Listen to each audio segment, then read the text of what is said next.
Hey, what's going on, everybody? Welcome to another episode of Lingo. I am Mike Thomas, and thank you for pulling up on me and supporting me, whether you're a first-time listener or a consistent supporter. I love you and thank you and appreciate you. Uh,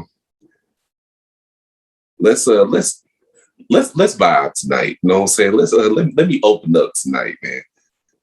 Yo, have y'all ever been in a situation where something as simple as not using the condom ended up being one of the most horrendous experiences ever? Like it was like just like, damn, if I had only used the condom, this wouldn't have happened. I'm about to tell y'all a story about that tonight. You know what I'm saying? So kick back. It might be funny, it might not, you know what I'm saying? But this is what it is for me.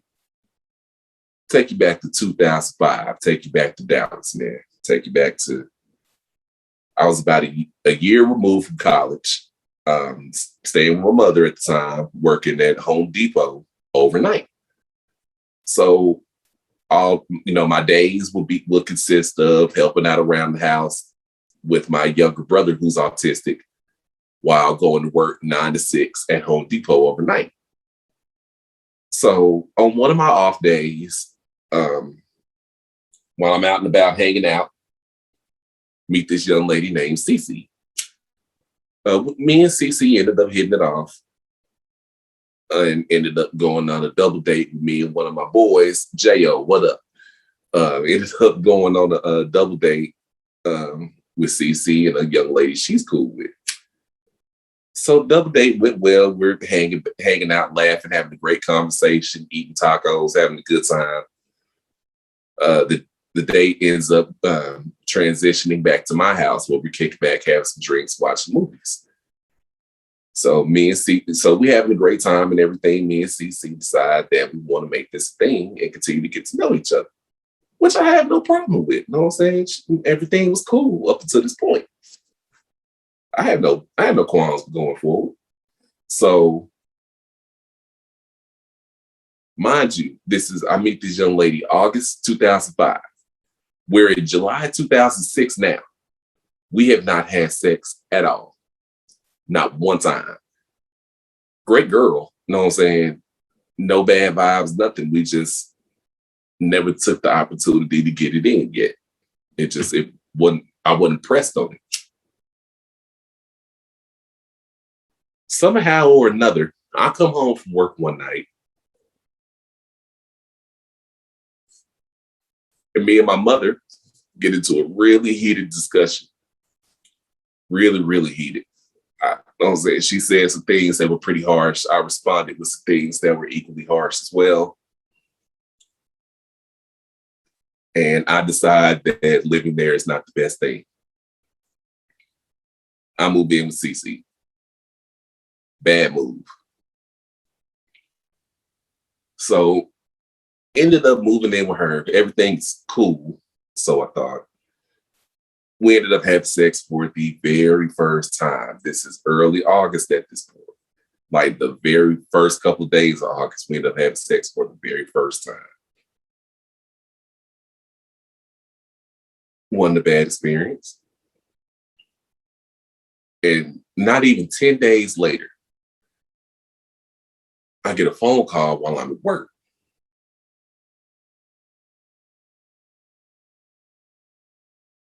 Anytime your girl texts you while you at work and say we need to talk, in most cases it's not good.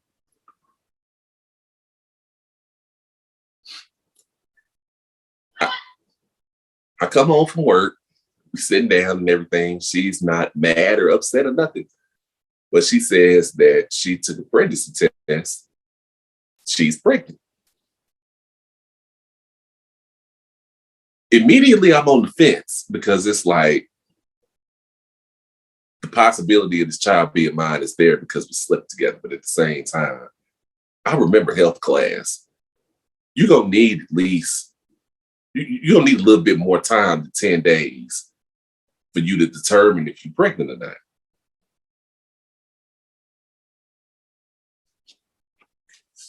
neither here nor there. I know what it's like to grow up without a father in my house. So I'm not going to be the guy to be like, my girl comes to me and says she's pregnant, and then I do some whole shit and say, that's not mine. If I slept with you, the possibility is there. So I'm going to be responsible to be a man up until I see some proof of some other shit. So I get this news. I'm not upset about it. I'm not overly happy about it. I'm kind of even keeled because it's like something about this don't make sense. You know what I'm saying? How do I have sex with you August 1st and now August 11th you're talking about you pregnant? What the fuck is going on? You know what I'm saying? But I'm not tipping my hand. I'm just keeping it cool right now. Let's ride through this and see what happens. So I bring the news to my mother that, hey, I'm about to be a dad. Cece's just told me she's pregnant. This is what it is right now. So a few days after that, me and Cece and her son, who's 5 at the time, go over to my mother's house and we're discussing what's going on. We're discussing the issue. You know what I'm saying? My mother's whole thing is she doesn't want motherhood to be hard on Cece. She doesn't want fatherhood to be hard on me.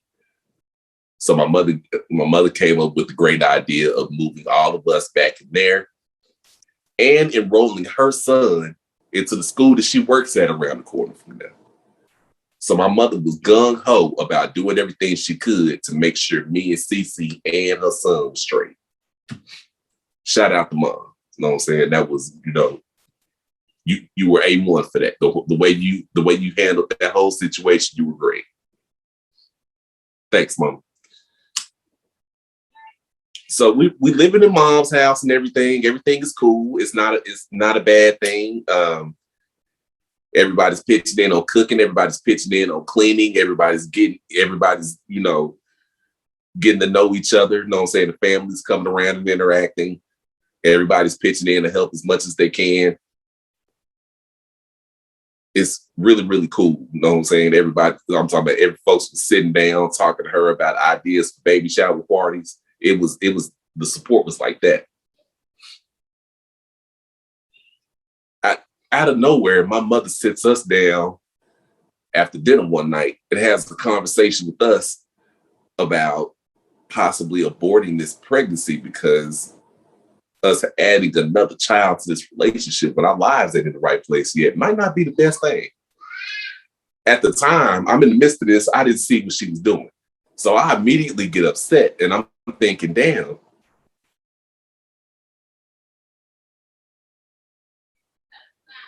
You want me to kill my child? For real? You know what I'm saying? That's the shit we do. So that turned into a whole bunch of different conversations with my mother about how hard parenthood was for her and things of that nature. That led to me and Cece having some conversations about how rough it was with her son at the time. We decided that aborting the pregnancy would be the best thing. So an appointment was made for that's like the following Saturday to go to Planned Parenthood off of Highway 75 and do the procedure. I get off of work Friday night. I'll come home. Well, here's the thing. I get off of work Friday night. Cece was supposed to come pick me up at 6. It's 7:30 at this point. She still ain't pulled up to come get me. So my dad picks me up from work. On the ride to the house, my pops tell me not only is Cece gone, not only is her stuff gone, not only is some of my stuff gone, but about $200-300 out of his room was gone. Now the anxiety is creeping up because now it's like, oh shit. What I wasn't expecting this. Now the shit's getting real. So we move forward with, trying to take all of these avenues to try to trying to find CC. Until to the point where we riding around. Couldn't find her for shit. We ended up getting in touch with her later on that day. She's talking about she still want to move forward with the procedure.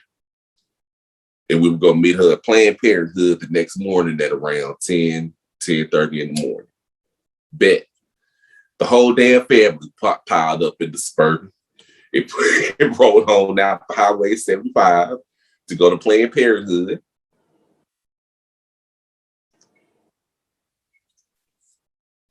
Waited up there for an entire hour, only for her to give my mama some weak ass excuse about she wasn't coming and she didn't feel comfortable.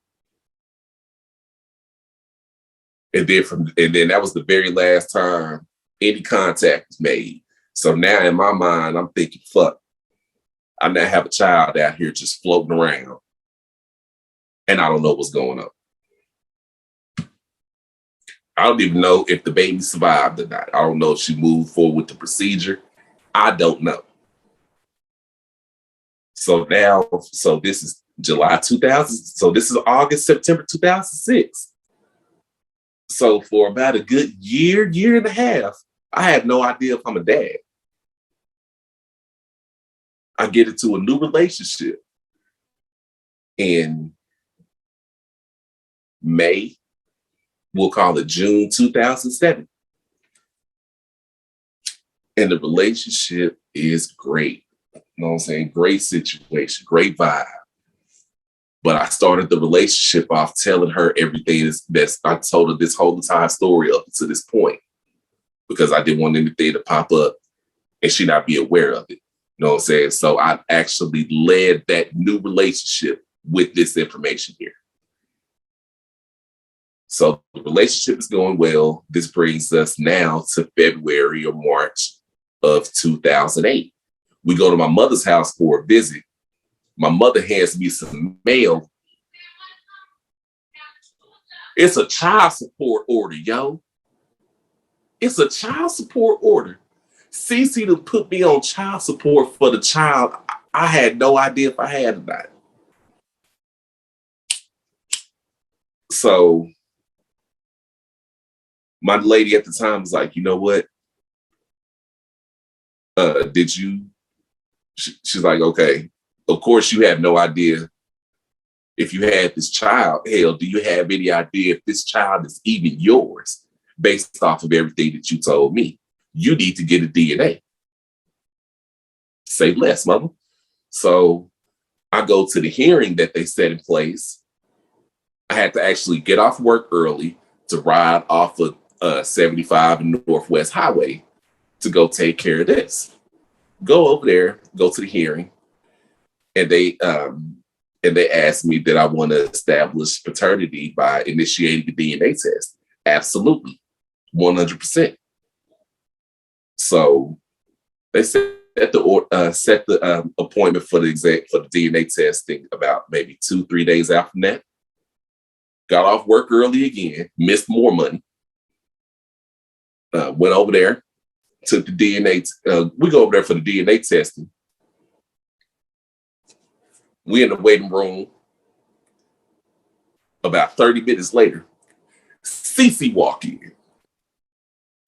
Not only does she walk in there, not only does she walk in there with the baby, she walks in there with the baby that it ain't no way on earth this baby could possibly be mine. No way. I'm talking about this baby had none of my characteristics. She didn't look like she could potentially be tall. Her hair was red. She was entirely too bright with hazel eyes. Ain't no way. Ain't no way at all. So we go back there in the back. I'm the second person back there, you know what I'm saying, to get my testing done. They call CC and the baby back first, then they call me. I'm back there with dude. Dude is laughing while he's reviewing my information, verifying everything before we go to the mouth swab. He's laughing the whole entire time. So I'm upset with him. I'm like, bro, what's so funny? I don't see anything hilarious about this entire situation. Dude says, man, that baby ain't yours. I'm telling you right now, that baby ain't yours. years. Ain't no way. So I briefly ran down to him what happened. He like, oh yeah, man, this shit gonna be over in a couple of weeks. So me and my lady hop in the car. We riding back to the house. She like, babe, you know that child ain't yours, right? I'm like, man, I'm not gonna know anything until that paperwork get back here. Until the end, we don't know. So I'm at work. The shift is almost over. I'm waiting on my patient to get ready at the hospital. I get a phone call. My mama to hit me on the cell. Marcus, a manila folder came with the DNA results. Do you want to come pick them up today? Or do you want me to open it and read the results to you? I'm like, go ahead on and open it. Go ahead. My mama said, and I quote, Marcus Thomas, probability of paternity, 0.0%. You are not the father.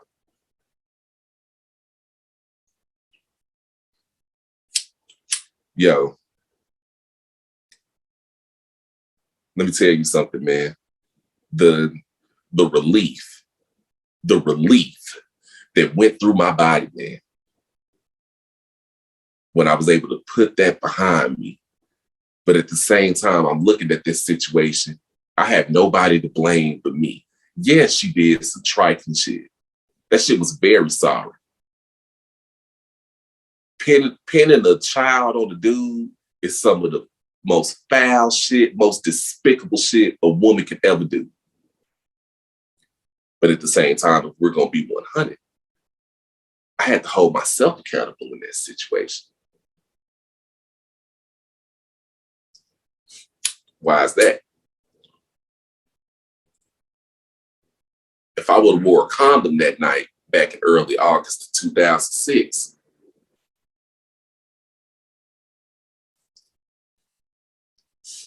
she wouldn't have been able to pin a child on me. And I wouldn't have had to be living majority of my early 20s wondering whether or not I had a child. So yeah, that was a very traumatic experience that I went through. It wasn't the most pleasurable thing, but it was something that could have actually been much worse. But in the end, I'm thankful for the results, because that would have been a terrible person to raise a child with. So I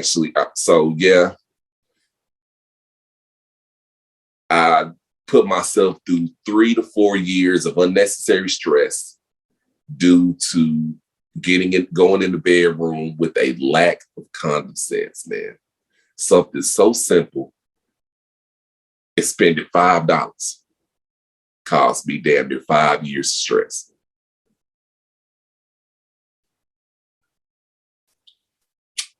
When you having sex out here, the margin of error is so small.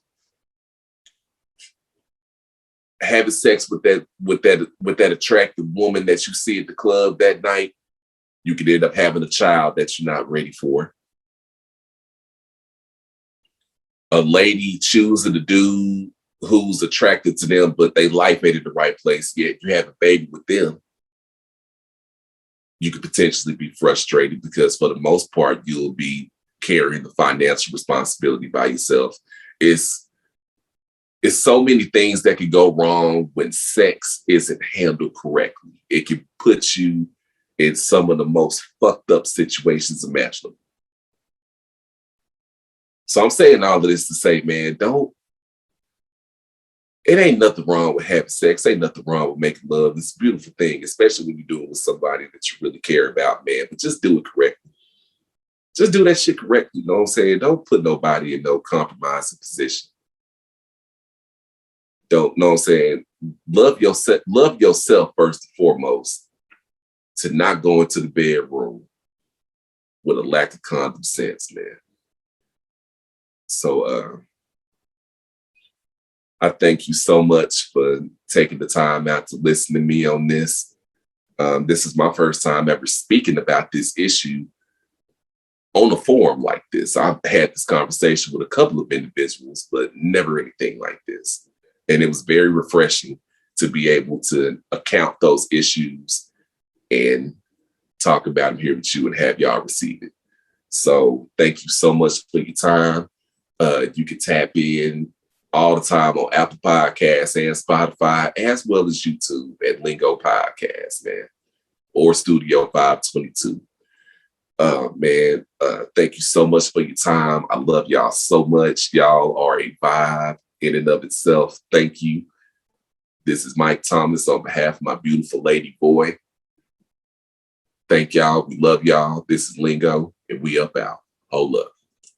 If we measuring it so, the way you can't impede my positivity is a look, if I must say so myself. Him elusive like Trump to Texas, or apparatus of government out of